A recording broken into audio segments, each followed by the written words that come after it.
Hey everybody, welcome back to my modern homestead. If you don't already know, my name is Janet and I'm so happy you're here. Today we are working on something I have been wanting to try for a very long time. I've actually got two things planned, but today we're just doing one.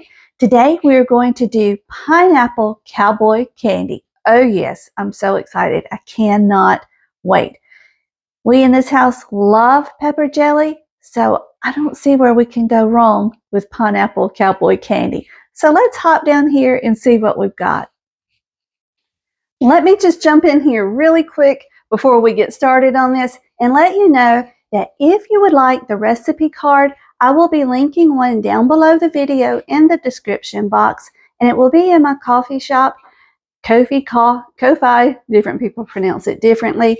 It will only be $1 just for my time in making it and decorating it. And I will add any adjustments that I did to this recipe because there's one in here you're going to want to add because I tasted it. Oh, yum. It honestly looks like I have a big old mess, but it looks that way because we need all that.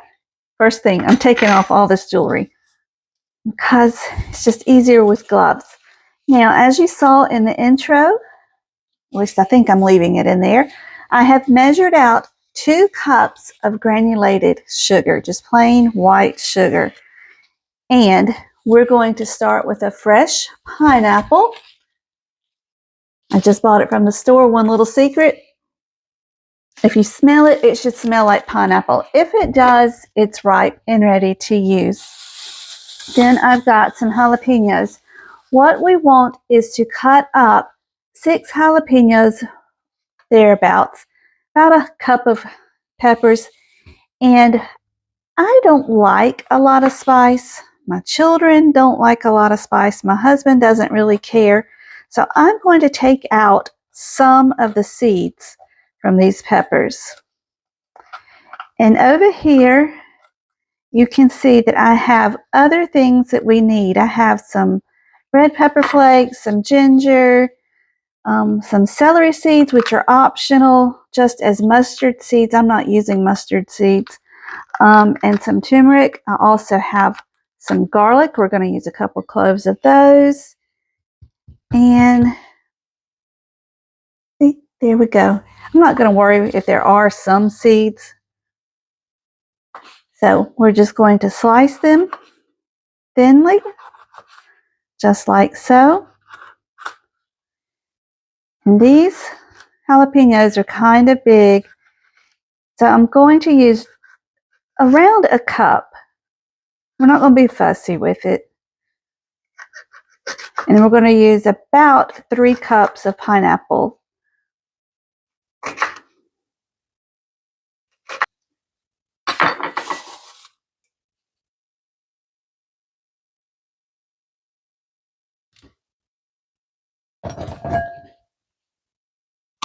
Okay, my jalapenos were really big, so I only needed 3. Let's chop up some pineapple. Now, I have a little pineapple chopper and corer. I've never used one before, and I wanted one that was metal, and they didn't have one that was metal. Little secret, if you want to grow a pineapple, stick this in some dirt. I'm not growing a pineapple. I've got too much other stuff to do. So we're going to try to use this little thing. Stick it in the middle and twist.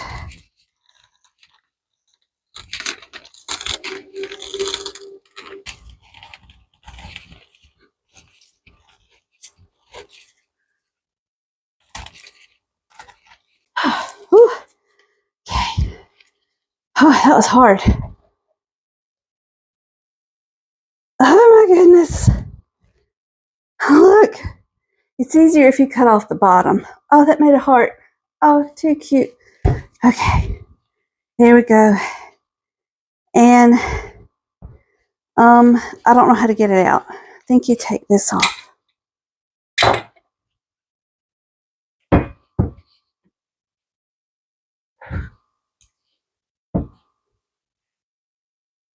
That should come with a training video or something.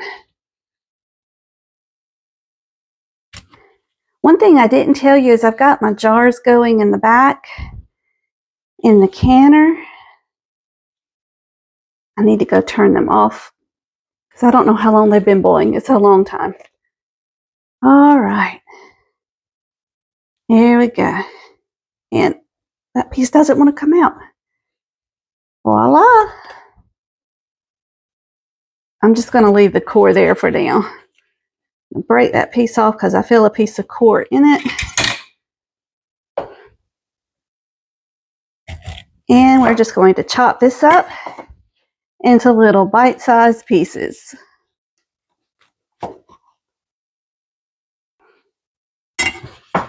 I'm not even going to bother measuring it. We're just putting it in the bowl.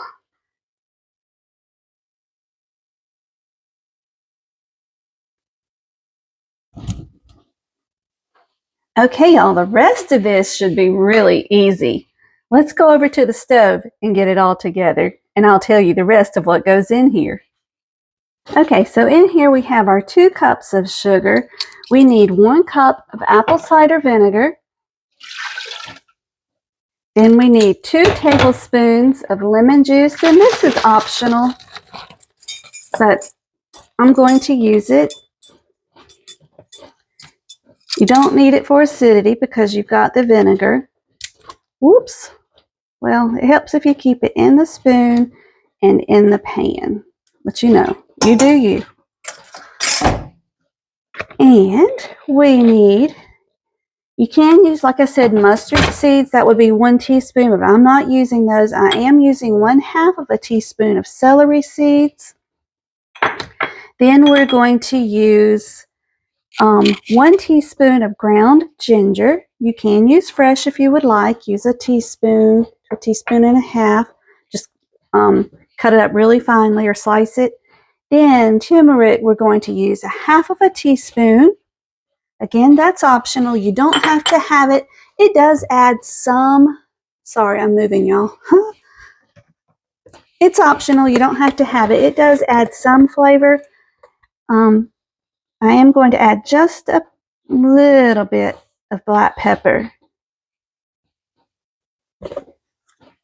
That was not even 1/4 of a teaspoon. Got all that.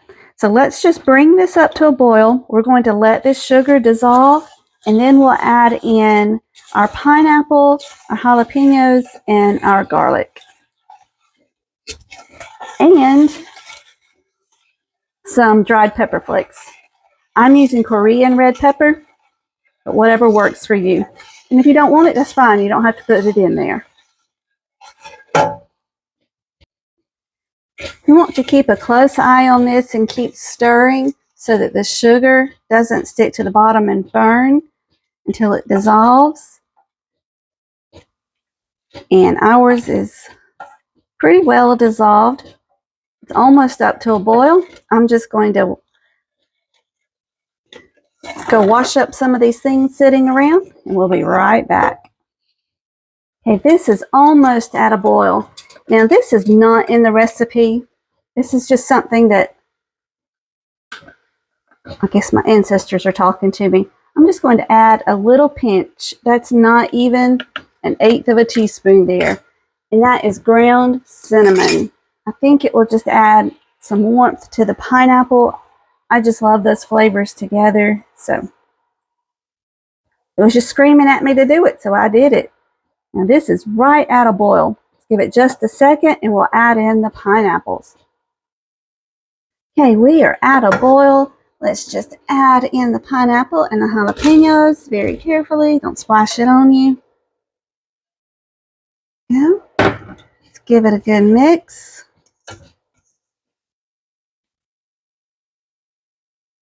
And we're going to bring it back up to a boil.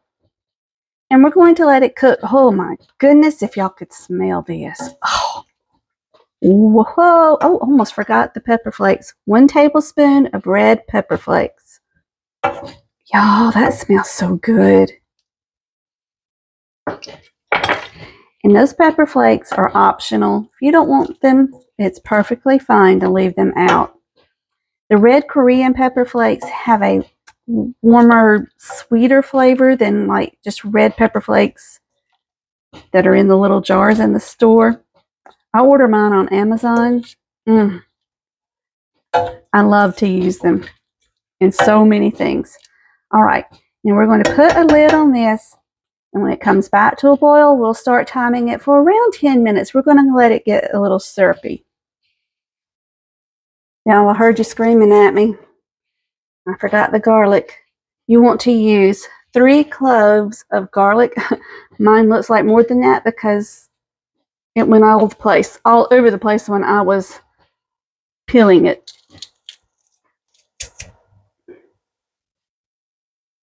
Okay.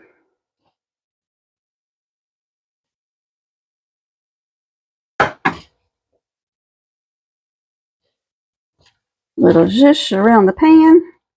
Isn't this pretty, y'all? It smells so good. I just want to eat it like it is.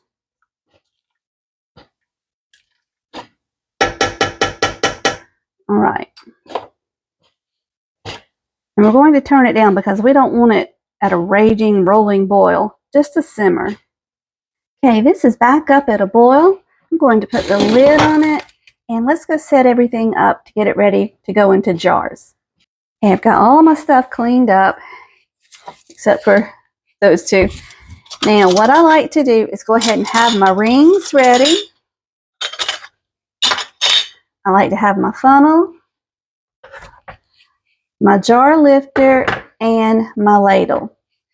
I also have my washed lids in a bowl sitting and waiting, so everything is ready to go. As soon as this is done, my jars will still be hot. They're still in the canner. So we're all set. We've just got to wait on everything to get ready. While this is cooking, you do want to stir it often, checking to make sure nothing is sticking to the bottom.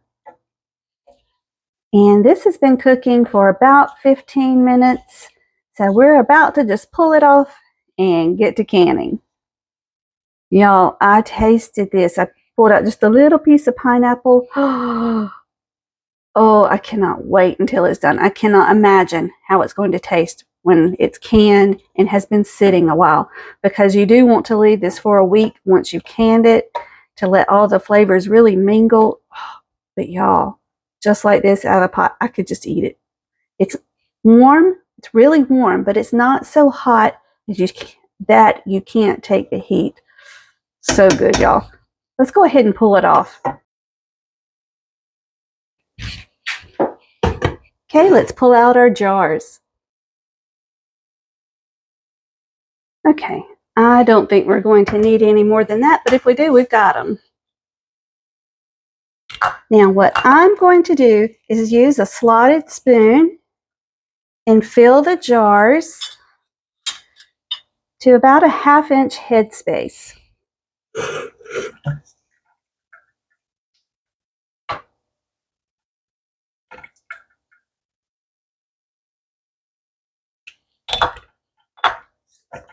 And this is going to make a mess as you're filling, so make sure you have down an old towel you don't mind messing up.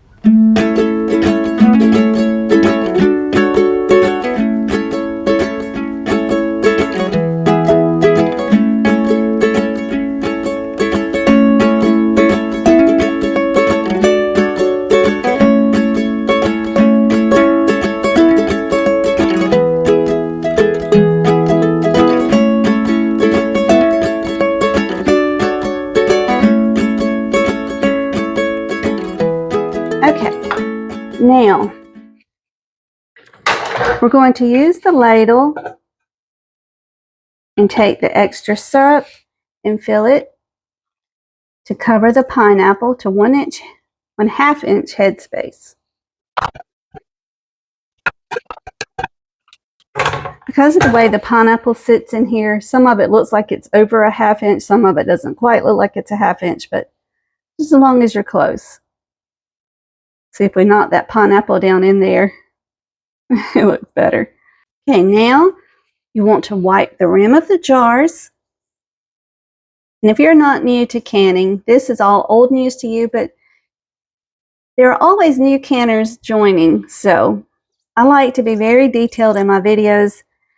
and act as if no one knows anything about canning to the best of my ability. Yeah. These are hot, so be careful. You want to wipe these rims to make sure there's nothing on the rim that would keep your jar from sealing. And we're putting on a lid.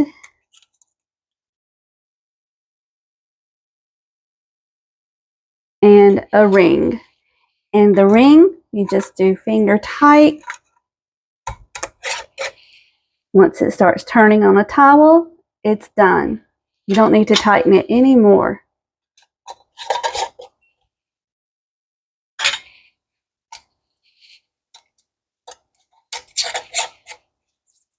Let's get these jars into the canner.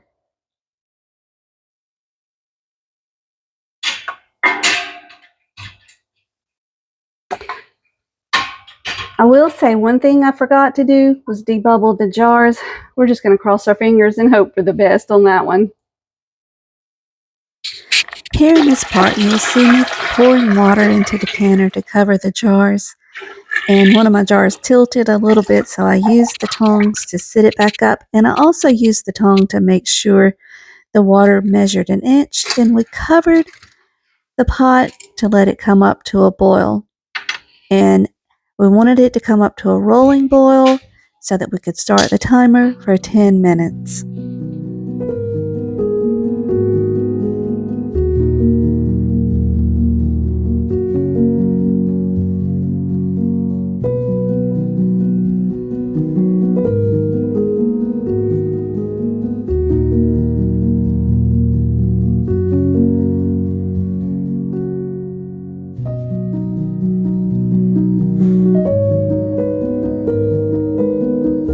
Okay, we're at a rolling boil, so we're going to set the timer for 10 minutes.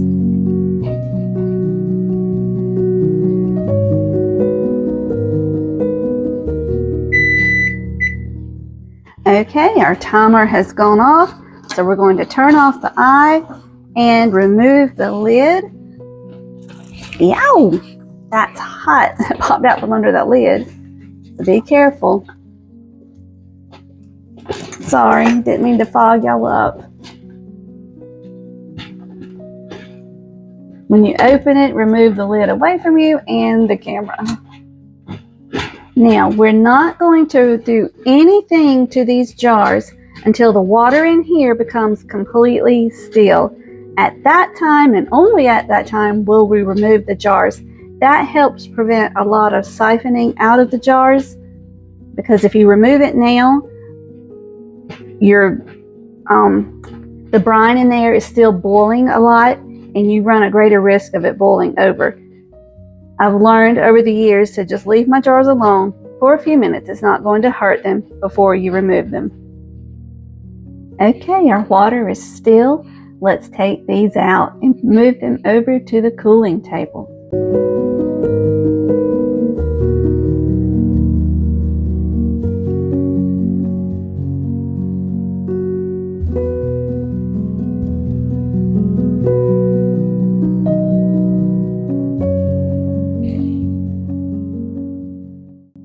Thank you all so much for joining me. This was a really fun and easy and quick recipe. Remember, if you do this, to let it sit for at least a week before you try it. So you guys, until we meet again, may you be blessed. Love you guys.